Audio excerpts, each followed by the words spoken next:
I've been asked the question, is belief a choice? Do we get to choose what we believe? No, I don't think we do. In certain circumstances, yes. But think of it this way. As an adult, or anyone older than, say, 10, can you choose to believe in Santa Claus? Try it. Try to just will yourself to believe in Santa Claus. And I think you'll find that you can't.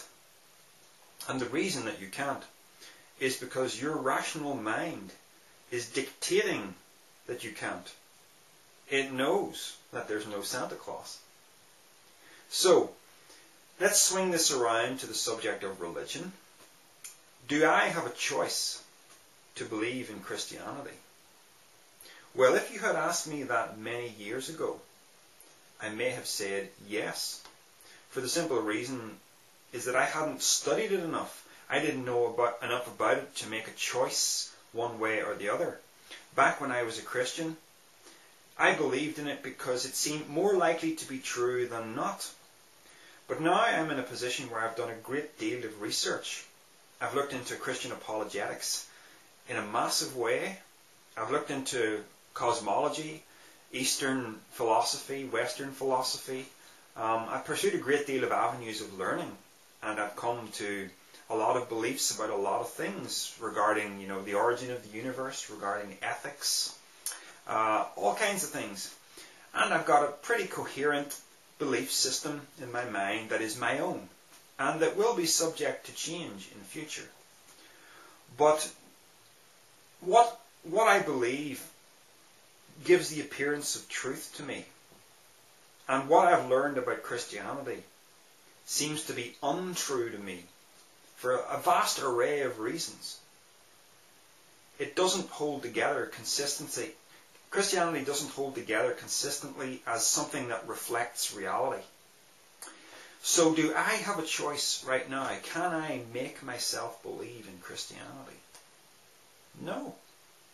This is why it's so silly for me to, for people to characterize what I do as sinful, as rebellious to God, because all I'm really doing is following the dictates of my rational mind, which is what we all do.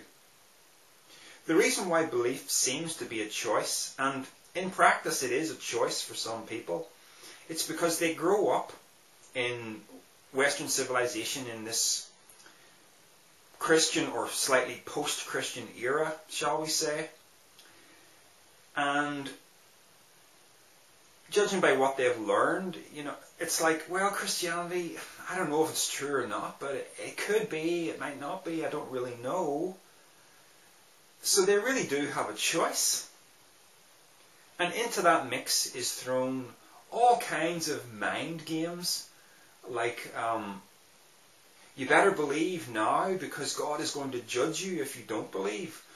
So Christians try to initiate a belief by preying on a person psychologically and emotionally, by trying to coerce them to believe because they've managed to successfully make them afraid. Now, there's nothing noble about that, but I hear it all the time. Christians say, what if you're wrong? There's nothing good about that kind of a motivation.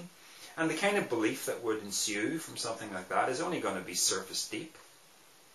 The only kind of Christian belief that is worth anything is one that is based in very rigorous apologetics, I suppose is the right word, where someone has become very deeply rationally convinced that it's true. And there are such people, and people like that ought to come, and clash with people like me, and we'll see what comes out at the other end, and hopefully we'll be able to agree on what's true and what's not true. But, the mind is not it doesn't always work so well. A lot of people don't have a very rigorous grasp of, and I hate to use a big word on you here, but it's an important word, epistemology. How we know what we know. knowing what the logical fallacies are so that you can avoid them. And it has to be said that when Christians argue and debate with me, a lot of them, and I'm not trying to put anybody down here, a lot of them really just aren't very bright and aren't very intelligent. And the first thing they do is assassinate my character and then try to pretend like they've won the argument. You know, they characterize me as a deceiver and a rebel against God, when all I'm doing is following the dictates of what my rational mind has told me is true. I can do no other. No one can do anything other than that. So on this question, about whether Christianity is even true or not, the most important thing anyone can do before you do anything else is figure out not what to believe, but figure out how to think. Figure out how to determine what is true from untrue. Figure out what the good rules are in determining that question. If I did become convinced at some point in the future that I was wrong and that Christianity was true, I would be deeply ashamed to stand side by side with many Christians who have expressed themselves here on YouTube to me, because I find your attitudes absolutely contemptible, and I would not want to be anywhere near people like you. You reveal the quality of your spirituality in how you speak. And generally it's just mind games, it's fear-mongering, it's emotional blackmail, it's character assassination, it's all these things. It's not anything rational. Sometimes it is, but more often than not, it isn't. So anyway, I'm at risk of getting way off topic here. Belief is a choice only when you haven't done your homework, when something could be true or might not be true. But the beliefs that result from that are only going to be surface deep. They're not going to be connected to anything very deep that gives you real convictions about what you believe. When you've done your homework, you don't have a choice about what to believe, because your mind is dictating that for you, and that's the way it should be. That's the best place to be in. And I'm not saying that you have to dogmatically hold to what you believe. It's very healthy to have a forward-looking side to this, where you're always looking to find new information that might change what you currently believe and take it into something deeper.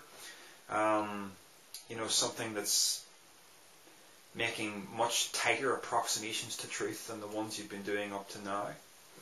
So that's what I do. I try to learn from far and wide so I can develop my worldview into something better than it currently is. It's not really a matter of choice. It's just a matter of following the information where the information leads.